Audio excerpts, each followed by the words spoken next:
আসসালামু আলাইকুম। Hi everyone. আজকে আম্মু আমার পছন্দের খাবার রান্না করবে, সেটা হচ্ছে পাখির মাংস। এগুলো পাখি হচ্ছে নানু পাঠায় দিয়েছে নানু বাসা থেকে। এগুলো সব মনে হয় ঘুঘু পাখি, আর সাথে এখানে মাছও ভিজায় রেখেছে। তা আম্মু আম্মু এখন পাখির মাংসটা রান্না করবে।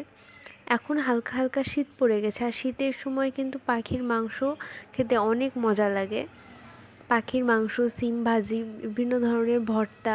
আমার তো ভর্তা ভাত অনেক বেশি পছন্দ। তো এই তো এখানে আম্মু পাখিটা রান্না করে নিচ্ছে।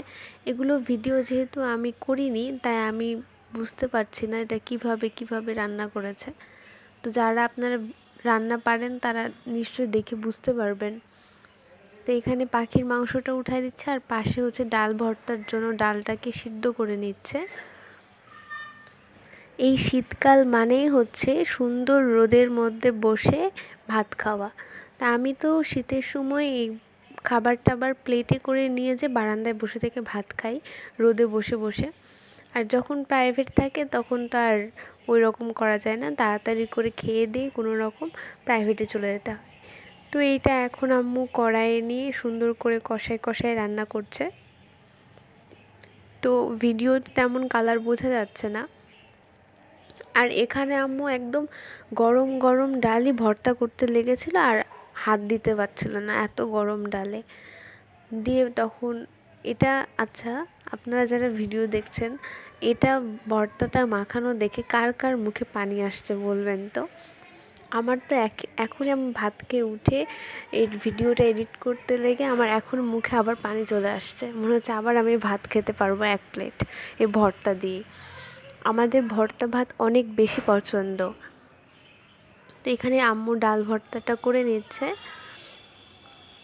আর আম্মুর সব ভর্তা খুব ভালোভাবে বানাতে পারে।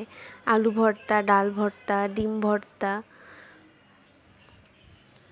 তো এখন আম্মু একটা চামচ দিয়ে ভর্তাটা সুন্দর করে মাখায় নেবে।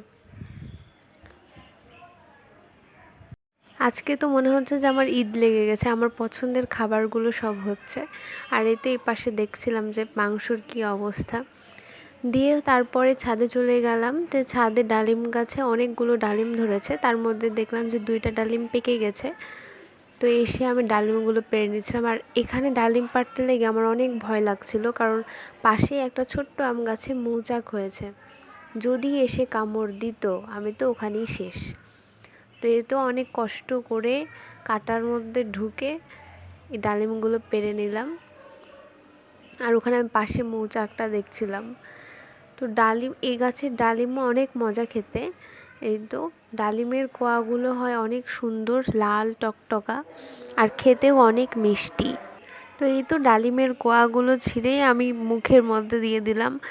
এত সুন্দর টেস্ট, আর একদম কি সুন্দর লাল টকটকা। তারপরে আম্মু এখানে শুরু করে দিল কদবেল মাখা। ওই যে বলেছিলাম যে শীতে প্রতিদিন আমাদের খাবার পরে, দুপুরে খাবার পরে কদবেল মাখা খেতেই হয়। তো এখানে আম্মু সুন্দর করে কদবেলটা মাখায় নিচ্ছিল। এখানে সুন্দর করে সব কিছু সাজায় নিয়েছে আম্মু। কলা পাতা ছিঁড়ে এনে, ধনে পাতা, শুকনা মরিচ, তারপরে কি যেন একটা গুঁড়া নিয়েছে ওখানে মশলার, তারপরে রসুন কুচি, সরিষার তেল, তারপরে হচ্ছে চিনি, সব কিছু দিয়ে এখন ভালো করে এটা মাখায় নেবে।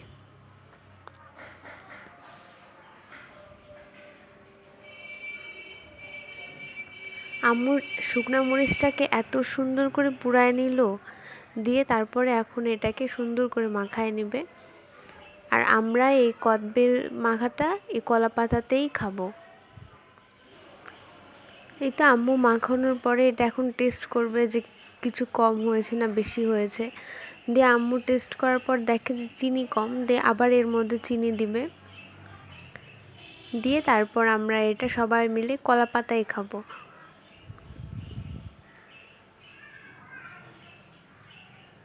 তো আজকের ভিডিওটা এ পর্যন্তই।